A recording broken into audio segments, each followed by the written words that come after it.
Sometimes in the world of international economics, you see a move so brazen, so devoid of traditional diplomatic nuance, that it clarifies the situation better than 1,000 white papers ever could. We are currently witnessing one of those moments in North America. The United States, under the direction of Donald Trump and his trade representatives, has placed 5 demands on the table. 5 specific conditions that Canada must meet to preserve the trade agreement known as CUSMA, or the USMCA if you prefer the American acronym. These aren't minor tweaks or technical adjustments to rules of origin. They are structural challenges to Canada's economy, its cultural institutions, and its sovereignty. And the response from Mark Carney, essentially acting as Canada's economic architect in this standoff, was not to negotiate, not to haggle, and not to offer a polite counter-proposal. He simply said no. He rejected every single one. To the casual observer, or perhaps to the sort of observer who gets their economic news from cable shouting matches, this looks like a dangerous game of chicken. It looks like Canada is poking the bear, but if you actually look at the economic fundamentals, if you look at the supply chains, the energy flows, and the sheer integration of the North American continent, you realize something else is happening. Carney isn't playing chicken. He's calling a bluff. And he's doing it because the demands themselves paradoxically reveal just how much leverage Washington doesn't have. Let's back up and look at the context, because context is everything in trade policy, even if it's usually the first thing discarded in political rhetoric. The United States Trade Representative Jamieson Greer laid out these conditions as the price of admission for extending the trade pact for another 16 years. The threat is explicit. Comply or face the return of punishing tariffs on steel, aluminum, lumber, autos, and energy. It is a classic protectionist shakedown, the kind that assumes trade is a zero-sum game where one side wins only if the other side loses. This is a zombie idea, a term I like to use for ideas that should have been killed by evidence long ago, but just keep shambling along, eating politicians' brains. The zombie idea here is that the United States, by virtue of its size, can unilaterally dictate terms to its neighbors without inflicting massive damage on its own economy. The list of demands is a laundry list of American grievances that have existed for decades: access to Canada's dairy market, the dismantling of digital media laws, the removal of provincial alcohol restrictions, changes to government procurement, and shifts in energy policy. Each one targets a specific pillar of the Canadian system. But here is where the economic logic gets interesting. When Mark Carney rejected these demands publicly, immediately, and without hesitation, he wasn't just being stubborn. He was relying on a calculation that Washington seems to have missed. The calculation is that North America is no longer a collection of 3 separate economies trading with each other. It is for all intents and purposes a single integrated machine. You cannot smash one part of the machine without the gears grinding to a halt everywhere else. Take the auto industry, for example. It was conspicuously absent from Greer's list of 5 demands, and for good reason. The North American auto sector is the most integrated manufacturing system on Earth. A single car part might cross the border 6 or 7 times before it ends up in a finished vehicle in a showroom in Michigan or Ontario. Mark Roos, the president of General Motors, essentially told Congress this. He explained that the complexity is enormous and that disrupting it would cost tens of billions of dollars. And yet the Trump administration has threatened tariffs that would do exactly that. This brings us to the central irony of the current standoff. By listing these 5 specific demands, the United States has inadvertently handed Canada a blueprint of its own vulnerabilities. It's a basic rule of negotiation and frankly of economics that you don't show your hand unless you hold all the aces. Washington clearly thinks it does, but let's look at the energy demand. The U.S. complains about Alberta's electricity grid, alleging unfair preferences. Yet, the reality is that the United States imports nearly 4 million barrels of Canadian crude oil every single day. Refineries on the Gulf Coast are chemically engineered to process Canadian heavy sour crude.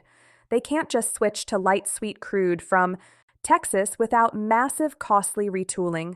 New England relies on Canadian hydropower to keep the lights on during winter peaks. Energy does not flow in one direction as a favor from the US to Canada. It is a massive bidirectional lifeline that keeps the American economy running. When you understand this, Carney's refusal starts to look less like defiance and more like a recognition of reality. He knows that if the US pulls the plug on the trade deal, the pain will be immediate and severe on the American side of the border, too. There is a broader lesson here about the nature of modern trade wars. We are used to thinking of them in terms of tariffs and quotas, the blunt instruments of 20th century protectionism. But in a hyper-connected global economy, trade wars are really about supply chain resilience and leverage. The United States is operating on an outdated model where market size is the only variable that matters. The assumption is that because the U.S. consumer market is 10 times the size of Canada's, Ottawa must inevitably fold. This view ignores the fact that Canada is not just a market for American goods. It is the supplier of the critical inputs that make American goods possible. It ignores the strategic shifts happening globally, particularly Canada's recent overtures to China regarding friendly nation tariffs on things like canola and electric vehicles. Carney's move there was subtle, but significant. It wasn't a full embrace of Beijing, far from it, but it was a signal. It demonstrated that Canadian exporters are not locked into a monopsony relationship with the United States forever. They have options. And in economics, having options is the definition of power. So where does this leave us? We have a U.S. administration making demands that are politically popular at home, but economically illiterate, facing a Canadian response that is surprisingly steely. The 5 demands, dairy, digital, alcohol, procurement, energy, are being presented as an ultimatum. But an ultimatum only works if the other side is afraid of the alternative. Carney and the Canadian leadership seem to have looked at the alternative, a world where they capitulate to every American whim versus a world where they stand firm and let American industry lobby Congress to stop the madness, and decided that standing firm is the safer bet. They are betting that the U.S. Chamber of Commerce, the auto manufacturers, the energy sector, and the tech giants will eventually explain to the White House that blowing up North American trade is a terrible way to make America great again.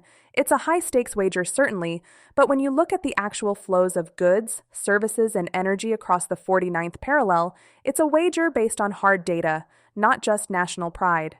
The question now is whether Washington is capable of reading that same data, or if we are going to see just how much damage a zombie idea can do before it finally falls apart.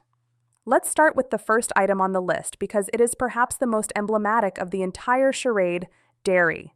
If you have followed trade negotiations between the United States and Canada over the last 30 years, and I offer my sincere condolences if you have, because it is a saga of unrelenting tedium punctuated by moments of utter absurdity, you know that American politicians have a pathological obsession with Canadian milk. The first demand from the U.S. Trade Representative was for broader access to Canada's tightly controlled dairy market. The complaint articulated by Jameson Greer is that Canada's system of supply management is unfair. He points out that while U.S. farmers can export a limited amount of milk tariff-free, anything above that threshold gets hit with tariffs ranging from 200 to 298%.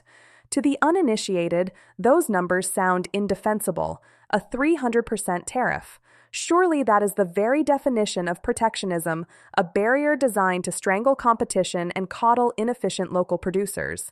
And if we were living in a textbook world of perfect competition where American dairy farmers were operating in a purely free market, without government intervention, Greer might have a point. But we do not live in that world. We live in the real world where American agriculture is a labyrinth of subsidies, price supports, and crop insurance schemes that would make a Soviet planner blush. The irony of the American position on dairy is so thick you could cut it with a knife or perhaps a cheese slicer. The United States accuses Canada of managing its market, yet the U.S. government pours billions of dollars annually into its own agricultural sector to keep it solvent. The mechanism is different. Canada uses quotas and tariffs to keep prices high for farmers without direct government spending, effectively transferring wealth from consumers to producers, while the U.S. uses taxpayer-funded subsidies to support production, effectively transferring wealth from taxpayers to producers. But the economic result is remarkably similar. Both nations protect their farmers. The difference is that Canada admits it. When Mark Carney responded to this demand, he didn't bother with a technical defense of the tariff schedule. He stated simply that supply management was not up for discussion, and he did something very specific, something that tells you this wasn't just an economic statement, but a calculated political maneuver. He delivered that answer in French. This is where the political economy of trade becomes fascinating. Carney wasn't talking to Washington, he was talking to Quebec. In Canada, dairy farming is not just an industry, it is a cultural institution, particularly in Quebec, where it supports thousands of families and serves as a pillar of the rural economy. By signaling directly to that constituency, Carney was laying down a marker that no Canadian government, regardless of political stripe, can afford to cross. But there is a deeper layer here. Weeks before this standoff, Ottawa passed legislation permanently protecting supply management. They made it law. This is a classic commitment device, similar to a central bank tying its hands to an inflation target to convince markets it is serious. By legislating the protection of dairy, Canada effectively removed its own ability to negotiate. Washington can demand changes until the cows come home, pun intended, but the Canadian negotiators can simply shrug and point to the statute books. It is a way of saying, I couldn't give you what you want even if I wanted to. In game theory, limiting your own options can be a source of strength, and that is exactly what Canada has done.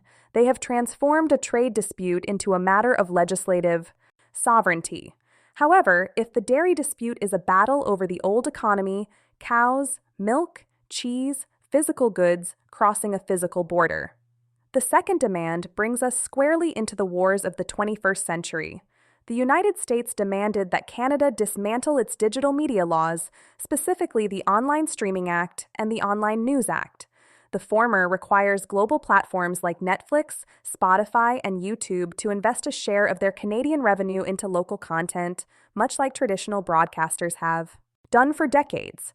The latter forces tech giants to compensate publishers when they link to or repurpose news stories. Greer's argument is that these laws discriminate against American tech companies, and in a narrow technical sense, he is correct. And these laws overwhelmingly affect American companies because American companies overwhelmingly dominate the digital landscape. But to call this discrimination is to misunderstand the fundamental nature of the digital economy and the monopoly power wielded by Silicon Valley. What we are seeing here is the clash between the ideology of free trade and the reality of cultural imperialism powered by network effects. The economic argument for free trade is that it allows countries to specialize in what they do best, but does that logic apply to culture? Does it apply to the news media required for a functioning democracy? If you treat digital platforms purely as efficient delivery systems for content, then Canada's laws look like barriers to entry. But if you recognize that these platforms are essentially utilities that suck advertising revenue out of local economies while contributing very little to the creation of local civic content, the calculus changes. The discrimination Greer complains about is actually an attempt to correct a market failure. The market failure is that while consumers might enjoy infinite scrolling on global platforms, the algorithm has no incentive to promote Canadian stories, Canadian news, or Canadian identity, Canadian. Left to its own devices, the market would homogenize culture into a single globalized American-flavored sludge. Carney's rejection of this demand was rooted in the concept of cultural sovereignty, a principle that has a long history in trade negotiations, but is rarely tested this aggressively. He argued that without these protections, American platforms would dominate the market entirely, leaving local voices buried. This isn't just nationalistic posturing, it is an economic reality of the digital age. The marginal cost of distributing digital content is zero. Once a show is produced in Hollywood, beaming it to Toronto or Montreal costs nothing. This gives American giants an insurmountable advantage over smaller local competitors who have to bear the full cost of production for a much smaller audience. Without regulation, without a mandate to reinvest in the local ecosystem, the smaller market's cultural industry simply evaporates. It ceases to exist. By framing this as a non-negotiable issue of sovereignty, Carney is drawing a line that resonates far beyond Canada. Europe is watching this closely. Australia is watching. Every mid-sized economy that fears being swallowed whole by the U.S. tech sector is watching. What is particularly rich about the American position on digital trade is the staggering hypocrisy regarding fairness. The United States is currently engaged in its own aggressive antitrust actions against these very same tech companies. The Department of Justice and the Federal Trade Commission have argued that big tech stifles competition, degrades privacy, and harms the public interest. And yet, when the U.S. trade representative steps onto the international stage, he becomes the lobbyist chief for these monopolies, demanding that other countries dismantle their regulations to allow American tech firms unfettered access. Washington wants to regulate Silicon Valley at home while forcing the rest of the world to submit to its dominance abroad. It is a schizophrenic policy posture that Carney exposed by simply refusing to engage with it. He made it clear that Canada's cultural landscape is not a bargaining chip to be traded for aluminum quotas or lumber tariffs. There is another aspect to the digital demand that is often overlooked: the asymmetry of value. The U.S. is asking Canada to repeal laws that generate hundreds of millions of dollars for the Canadian creative sector and journalism industry in exchange for what? The extension of a trade deal that the U.S. economy needs just as badly as Canada does. The concession offered by the U.S. is merely the cessation of threats, the promise not to inflict self-harm by imposing tariffs on its biggest trading partner. Carney's refusal to budge on digital media reflects a sophisticated understanding of this dynamic. He knows that while the U.S. tech lobby is powerful, it is not all powerful. It is unlikely that an administration, especially a populist one that has frequently warred with big tech rhetorically, is going to blow up a continental trade agreement just because Netflix has to fund a few more documentaries in Saskatchewan. It is a bluff, a loud, expensive bluff, but a bluff nonetheless. And we must not forget the third demand, which borders on the FARC. The United States demanded that Canadian provinces lift their bans on American beer and wine. These bans, specifically in places like Ontario and British Columbia, were implemented in retaliation for previous Trump-era tariffs. Greer's demand was that Canada lift the retaliation while the U.S. tariffs remain in place. Think about the logic of that for a moment. It is the geopolitical equivalent of a bully demanding you stop blocking his punches while he continues to hit you. It ignores the basic causality of the dispute. The provincial bans are a direct response to American aggression. Remove the aggression and the response vanishes. By demanding a unilateral surrender on this point, Washington was testing Ottawa's resolve. They were checking to see if the Canadian government was desperate enough to accept humiliation as the price of stability. Carney's rejection was the only rational response. To accept such a condition would be to accept a subordinate status that no sovereign nation can tolerate. It would establish a precedent that the U.S. can punish Canada at will, and Canada must not only endure it, but actively dismantle its own defenses. These first three demands, dairy, digital, and alcohol, reveal a pattern. They are not attempts to increase economic efficiency or mutual prosperity. They are attempts to export American domestic problems to a foreign jurisdiction. The dairy demand tries to solve the problem of U.S. overproduction by dumping it on Canada. The digital demand tries to maximize the rent-seeking extraction of U.S. tech monopolies. The alcohol demand tries to erase the consequences of U.S. protectionism. Carney rejected them because he understood that agreeing to them wouldn't solve the trade dispute. It would merely invite more demands. If you feed the alligator, as the old saying goes, it will just come back for more. And in this case, the alligator is wearing a red tie and demanding you buy its milk. But the list didn't end there. The demands regarding government procurement and energy were yet to come. And in many ways, those two reveal even more about the structural weaknesses of the American position than the first three combined. Because when you start talking about energy and government contracts, you are no longer talking about consumer goods or cultural products. You are talking about the hard plumbing of the industrial economy, the very things that keep the American engine running. And that is where the U.S.